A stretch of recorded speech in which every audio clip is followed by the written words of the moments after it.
presentación, efectivamente yo soy amigo de Miguel, pero una de las cosas que me motivó, digamos, a participar de este taller es porque efectivamente soy emprendedor, al igual que ustedes me imagino, muchos de ustedes son emprendedores, ¿no? Levanten la mano quien es emprendedor. ¿Quién tiene el espíritu de emprender algún día? Perfecto. Entonces a todos nos hace mucho sentido este breve taller, ¿vale? Bueno, yo les presento, soy Maximiliano Pacheco Nicolás. ¿O no? Y soy uno de los fundadores de una cadena de comida rápida saludable, que fue la primera en Sudamérica, que se llama Mamatea. Y además de otros emprendimientos que tengo. Y una de las cosas importantes, ¿cierto?, que me gustaría destacar dentro de mi camino como emprendedor es el storytelling. Si bien este tema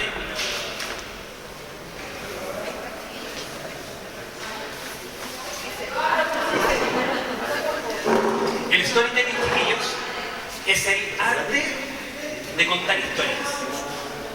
Muchos de ustedes tienen esa habilidad probablemente cuando se juntan en amigos, en un carrete, ¿verdad?, en contar historias, y se dan cuenta que hay amigos, ¿cierto?, que cuentan mejores historias que otros. Y no tiene que ver mucho con el contexto de la historia, sino con la mística, ¿verdad?, el sazón que le pone ese amigo o esa amiga. Bueno, esa persona, quizás sin saberlo, está aplicando el storytelling al contar una anécdota. Pero el arte de contar historias es fundamental en la vida, desde una entrevista laboral, ¿cierto? Desde regalar dinero gratis, porque sobra mucho, sí. Hasta la posibilidad, chicos, de levantar capital cuando uno está emprendiendo y quiere hacer crecer su negocio. Yo tuve la fortuna de tener que hacer muchos pitch. ¿Saben lo que es un pitch? Un pitch es pararse frente a un inversionista multimillonario que tiene millones de dólares y contarle tu historia de tu emprendimiento y convencerlo de que invierta más en tu negocio. Me paré frente a muchos inversionistas dueños de muchas empresas gigantes.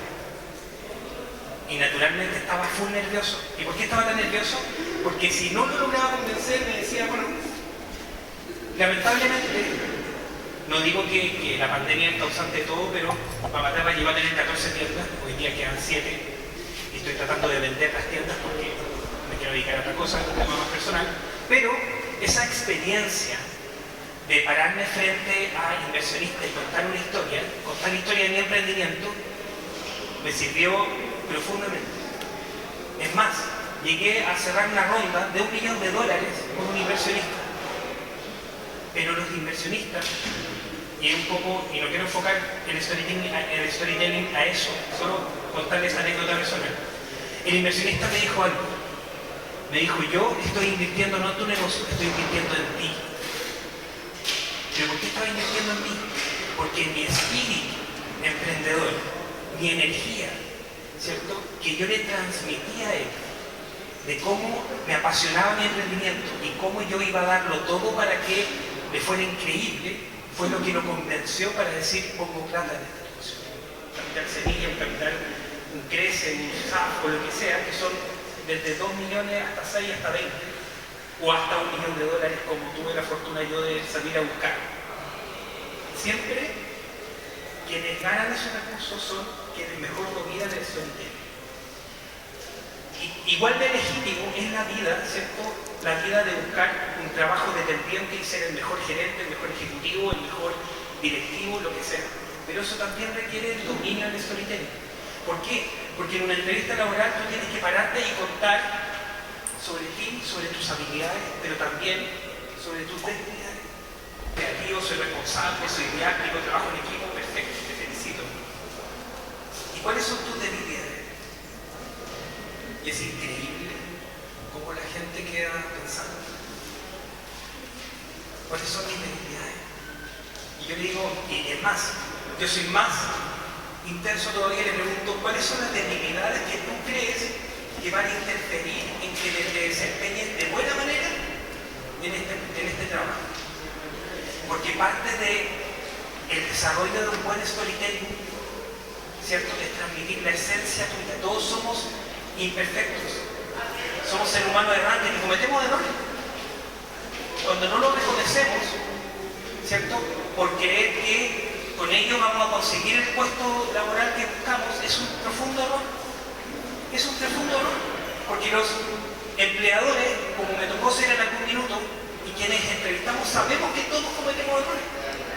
Y en muchos casos le dije, oye, pero si tú no tienes ningún error o no tienes ninguna debilidad, porque increíblemente mucha gente me dijo, no, yo no tengo ninguna debilidad. O no, pero ¿cómo no eres perfecto? O sea, yo te voy a contratar y yo voy a tener plena seguridad de que tú no vas a cometer nunca un error. No. Y naturalmente no lo contraté. Porque el storytelling, chiquillos, es el arte de contar una historia, pero muchas veces cuando nos toca una entrevista laboral va a ser el arte de contar tu propia historia. Cuando uno es empleador, uno lo que evalúa no es si el tipo se equivocó mucho o le acertó demasiado a la vida. Uno lo que evalúa es la actitud. Lo más importante es la actitud. ¿Vale? Entonces, esa es un poco la introducción de lo que vamos a hablar hoy día, el storytelling. En pocas palabras, el storytelling es comunicar con éxito e impactar, ya sea, como lo dijimos hace un par de segundos, minutos atrás, desde el levantar capital con un fondo de CEPOTE, hasta levantar capital con un venture capital, un fondo de inversión, o hasta una simple entrevista laboral. Estamos rodeados de momentos en donde aplicamos el storytelling. Y qué lindo, ¿cierto?, que en este tiempo se empiece a estudiar y se hable de esto, porque cuando yo tenía 20 años en la Universidad Austral de acá de Puerto Montt, cuando estudiaba nos hablaba del storytelling. Y que tenía esa habilidad genuina cuando la hacía, de saber contar buenas historias, le iba mejor que las personas que no contaban buenas historias porque no tenían esa habilidad ni tampoco sabían que se podía desarrollar. Yo tengo muchos amigos, como por ejemplo Pedro, que era el mejor de mi carrera, era experto, era seco, sacaba puros 7, súper mateo. Hoy día es doctor en acuicultura, yo soy ingeniero acuícola. Pero él era extremadamente tímido, y hoy día está cesante. ¿Pero por qué está cesante? Porque nunca supo conocer sus habilidades, sus fortalezas y desarrollar la habilidad de contar buenas historias. Desarrollar, ¿cierto?, esta capacidad de contar buenas historias. Y una es lo racional. Y la otra gran dimensión es lo intuitivo. ¿Y por qué? Porque lo racional se refiere a lo lógico. Por ejemplo, una conferencia científica de algo muy técnico pero muy apasionante a la vez. Por ejemplo, a mí me apasiona se me olvidó, pero es como la ufología, ¿cierto?, los planetas, el cosmos, y me encanta y veo un montón de charlas de eso. ¿Astronomía? ¿Cómo? ¿Astronomía? La astronomía, esa es la palabra.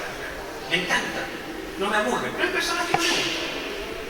Pero eso, pero el conferencista de esa charla está aludiendo a lo racional.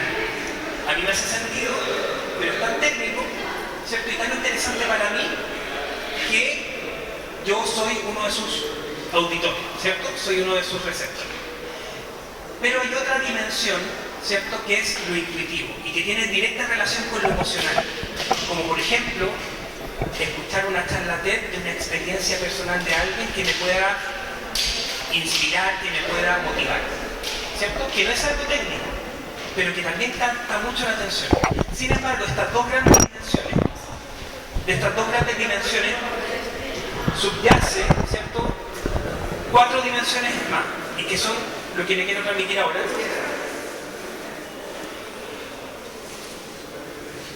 Para poder contar historias. El arte de contar historias, ¿cierto?, pueden ser historias intuitivas, ¿verdad?, o pueden ser historias racionales, técnicas. Pero en ambas situaciones, ustedes tienen que dominar 4 áreas. Y cuando uno no domina estas 4 dimensiones, uno naturalmente va a empezar a cometer errores no forzados a la hora de contar una historia. Quien mejor domina esto es quien mejor tiene la capacidad de ir contando una historia. Elementos subyacen a cualquier storytelling que uno quiera dar, ya sea intuitivo o racional, ¿vale? Estamos en sintonía, ¿cierto? Hay dos tipos de historias. Naturalmente hay muchas más, pero hay dos familias grandes de historias. Historias racionales, como lo es la academia, y cuando uno va a la universidad, uno no va a escuchar, ¿cierto?, una materia de la experiencia de vida de un profesor en unas vacaciones en el extranjero. Uno escucha sobre un tema técnico, pero ustedes se van a dar cuenta que hay profesores que son capaces de capturar la atención de ustedes y hay otros que no. Y esa es una habilidad que desarrolló el profesor porque entendió esto. Y eso es lógico. Y van a haber otras historias de amigos, compañeros, o de speakers, o de conferencistas, que le van a contar una historia, como yo les voy a contar una historia al final de esta charla, pero es que es emocional. Yo soy experto en franquicias, por ejemplo, un tema súper específico. Y yo podría contarle una historia, ¿cierto?, de franquicia, pero va a ser algo técnico y les va a interesar solo a quien tenga relación con ese trabajo. Pero para él probablemente va a ser súper interesante. Pero ustedes pueden también escuchar a un speaker hablar de algo muy emocional, alguna experiencia de vida. Sin embargo, ambas dimensiones debe existir, digamos, una base de estos cuatro elementos. Y es el mensaje, son los personajes, es el ambiente y el conflicto. Y estas dimensiones ustedes tienen que, no digo memorizárselas, pero sí hacerles sentido. Yo no busco que se memoricen nada, pero sí que le haga sentido. Por ejemplo, el mensaje es la esencia de lo que yo quiero transmitir en el otro y que quiero que perdure en el tiempo. Como por ejemplo, si yo quiero que mi pareja, ¿cierto?, comprenda que yo soy sensible, el mensaje es el poder transmitirle a ella, ¿cierto?, que mi sensibilidad está a flor de piel y que ella sea más dócil conmigo cuando me diga algo, por ejemplo. Pero ¿qué ocurre si yo soy brusco y tengo falta de inteligencia emocional y le digo, no, es que yo quiero que tú me trates bien porque yo soy sensible? Ella se va a quedar, ¿cierto?, quizás con un mensaje distinto al que yo quiero, porque se va a quedar con mi forma, no con el fondo. El mensaje es que ella entienda que yo soy sensible, pero si yo no ocupo otros elementos, ¿cierto?, ella puede que no se quede con el mensaje. O sea, lo que quiero que entiendan o que comprendan es que por mucha intención que yo tengo de que mi interlocutor se quede con un mensaje, no vale solo transmitir el mensaje, no es lo único. Porque si no hay una buena forma, ¿cierto?, puede que no se quede con el mensaje. Mensaje, ¿qué es lo que yo quiero transmitirle? En este caso yo quiero transmitirle a ustedes, ¿cierto?, la importancia del storytelling. Quiero que con eso se vayan. Y estoy haciendo un esfuerzo para que ustedes, ¿cierto?, se empoderen de este concepto, ¿vale? Puede que lo haga mal y que después en un rato más terminemos y nadie, ¿me entiende? Ese es el mensaje. Ahora, el ambiente es este ambiente, ¿verdad? Pusimos amplificación, ¿cierto?, un apoyo, digamos, digital. El ambiente es importantísimo porque contribuye directa y proporcionalmente a la asimilación del mensaje. Cuando ustedes quieran transmitir un mensaje, tienen que buscar siempre un buen ambiente. Lo tercero son los personajes. Y los personajes, ¿cierto?, tienen más relación o más implicancia cuando yo quiero contar una historia personal. Pero lo que se refiere a los personajes son los actores de la historia, que pueden ser físicos o no.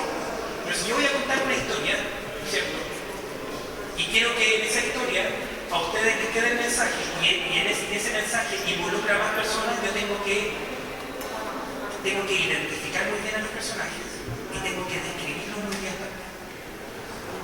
No sirve que yo diga, oye, mira, el otro día en ese lugar pasó una cosa terrible y había 3 tipos y después llegó otro tipo y después bajó una flaca y a veces caemos en algo muy interesante. ¿Por qué? Porque él había hecho un posgrado y yo lo acepté. Es distinto cuando uno identifica el personaje.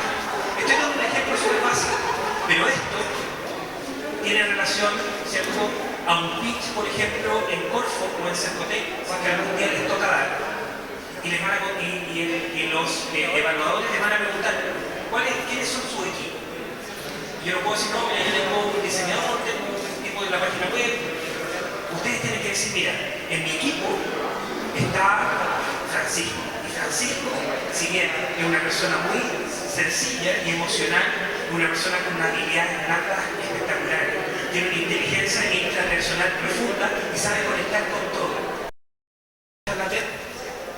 Todos saben, ¿verdad? Bueno, para los que no, las charlas TED es una marca. TED es una marca gringa que lo inventó un tipo y que empezó a organizar conferencias TED o charlas TED, invitando a personas que pudiesen contar en menos de 20 minutos algo impactante. Y naturalmente cada persona que está en una charla TED en 15 minutos tiene que generar impacto en la audiencia. Entonces las charlas TED son súper buen ejemplo para aprender sobre el storytelling. Ahora, las charlas TED no son de storytelling, son de materia, de cualquier cosa que el experto en cada área quiera compartir. Pero esta charla TED es sobre cómo puedes impactar teniendo dominio de la voz.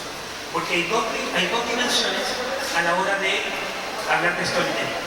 Una cosa es lo que hablamos, storytelling, mensaje, lo que quiero transmitir, el ambiente, ¿cierto? El contexto de cómo voy a compartir el mensaje, los personajes de la historia, ¿cierto?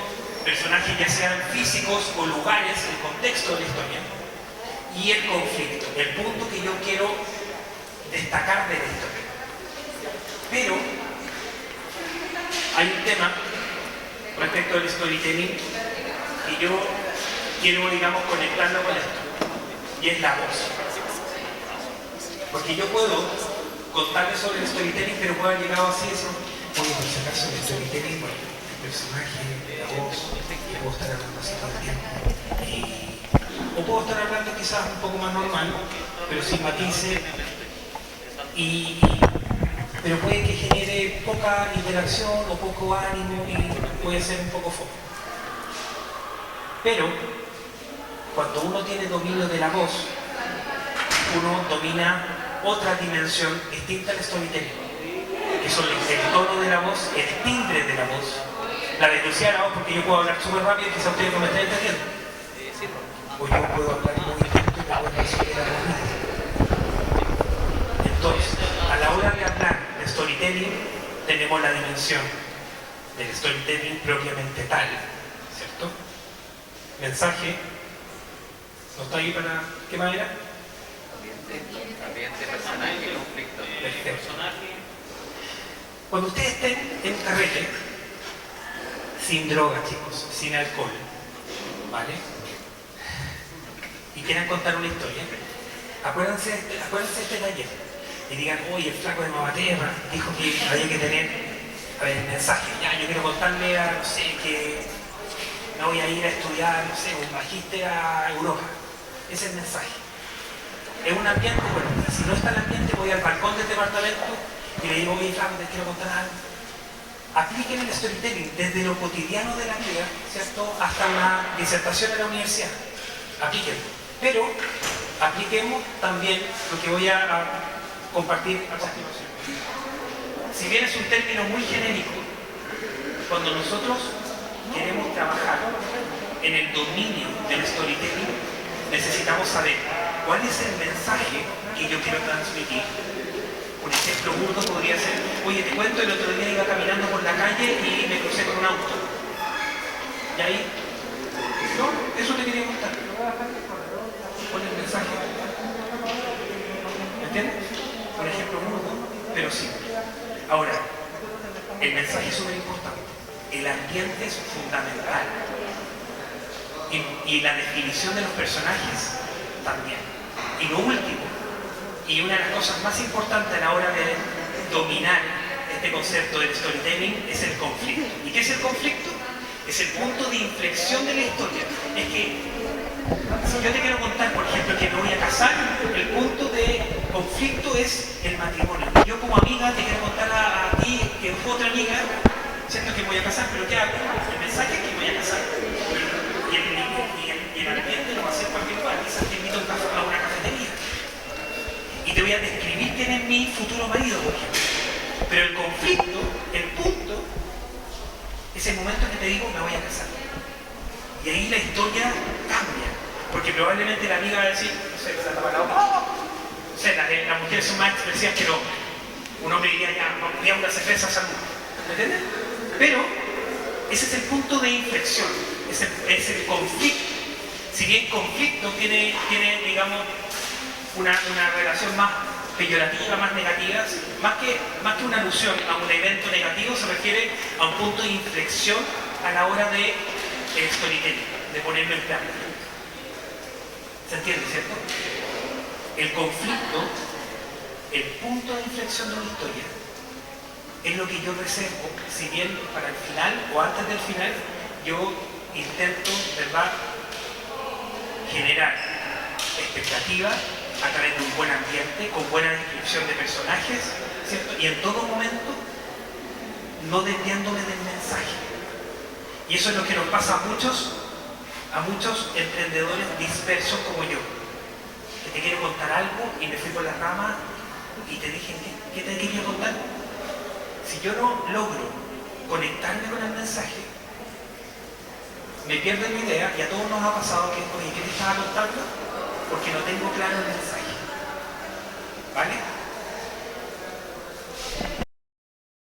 Porque tenía un proyecto de vida y era ser millonario a los 40 años. Yo vengo de una familia humilde, ¿cierto? Y estudié en un liceo público. Mi mamá en algún minuto de la vida, cuando no tenía, digamos, ingreso, salió a vender sándwich y café a la playa. Yo vivía en Arauco, un pueblo que queda en la octava región, a 2 cuadras de la playa, súper turístico. Y esa fue mi infancia, maravillosa en el sentido de que nunca me faltó nada, pero nunca me sobró nada tampoco. Y mi mamá siempre me dijo algo, me dijo, mijito, aunque usted tenga mucho o tenga muy poco, siempre debe ser la misma persona, siempre. Y nunca se me va a olvidar. Y fue tan brutal el consejo que me dio, que en algún minuto, ¿cierto?, hace 1 año y medio atrás, bueno, un poquito antes de la pandemia, el negocio que yo tenía y que yo había fundado y que yo quería venderlo para volverme millonario, lo habían valorizado en $12 millones. Para los que entienden de números, son casi 10.000 millones de pesos. Y tenía 32, 33 años. Yo decía, wow, me estoy acercando a mi sueño de ser millonario. ¿Pero por qué? Yo no quería ser millonario para comprarme un deportivo y un penthouse en Miami y ostentar lo que yo tenía. Yo quería ser millonario porque quería comprar tiempo. Mi sueño era llegar a los 40 años y decir, no tengo que trabajar nunca más en la vida, pensando en generar plata para poder pagar las deudas y vivir a finales. Mi sueño era, quiero ser millonario para despreocuparme de la plata y tener la mitad del tiempo de mi vida, o sea, de 0 a los 40, habiendo generado toda la plata suficiente para después de los 40 hasta los 80, por ejemplo, no tener la preocupación de generar plata y dedicarme a hacer lo que más me apasiona hacer, que en mi caso es justamente esto, hacer charlas motivacionales gratuitas, ayudar a gente o ayudar a emprendedores. Pero hoy día el sistema nos obliga a pensar en generar recursos, ¿verdad?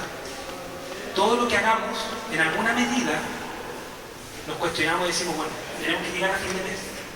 ¿Me entiendes? Y esa era mi meta. Y en un minuto, chiquillo, yo tenía 3 tiendas, iba hacia Puerto Varas, por la ruta de Alerce. Todos conocemos la ruta de Alerce, ¿verdad? En ese minuto que me estaba yendo bien, había olvidado el consejo que me había dado mi mamá. Pero lo bueno es que no lo olvidé por completo. ¿Y cuál era el consejo? Que independiente de lo que yo tuviera, si tuviera mucho o tuviera poco, fuese la misma persona. Yo salí en Canal 13, en Televisión, Megavisión, en el Financiero, en el Mercurio, la última noticia. Salí en la portada de Ñanquihue, emprendedor joven, fundador de la cadena Mamaterra, se expandió por Chile. ¡Wow! Increíble. Y lo que yo más rezaba, porque yo soy cristiano además, oraba y le decía, Señor, por favor, contiene mi ego para no volverme loco y no creerme Superman. Y nunca te olvides, mamá, ¿cierto?, de ese consejo. No te olvides el consejo de la mamá de, oye, independiente de donde estés, sé la misma persona. Y yo, para pagarme la universidad, tuve que taxiar los 5 años aquí en Puerto Montt. Trabajaba de noche, desde las 8 de la mañana hasta las 8 de la noche, toda la noche manejando taxi. Iba a la discoteca de Peyuco y repartía a la gente de lunes a sábado. Porque al otro día estudiaba en la Universidad Austral y tenía que pagar mi alojamiento, mi pensión, la comida. Fue súper sacrificado. Entonces, cuando yo estaba en la portada del periódico de la ciudad, siempre bajaba el vidrio y saludaba a don Juan, que era mi colega de colectivero, por ejemplo, en la línea 1. Porque me acordaba, decía, yo debo ser siempre la misma persona. Y no olvidarme de que fui estudiante, de que estudié en un liceo, de que fui un colectivero y que hoy día soy un emprendedor exitoso. Pero mañana quizás no lo sea. Lo que nos ocurre, todo lo que nos pasa, por muy mal que aparentemente sea, tiene algo bueno que enseñarnos. Un aplauso no a mí, sino que a ustedes por darse este tiempo de poder arrancarse quizás de lo que querían o tenían planificado hacer y aprender sobre storytelling, de cómo dominar el arte de contar historias, desde lo simple de contar una historia con un amigo, levantar capital con un inversionista. Así que un aplauso para ustedes, chiquillos. Gracias, Nicolás Maximiliano Pacheco. ¿Estuvo bueno? ¿Sí? Ya, qué bueno.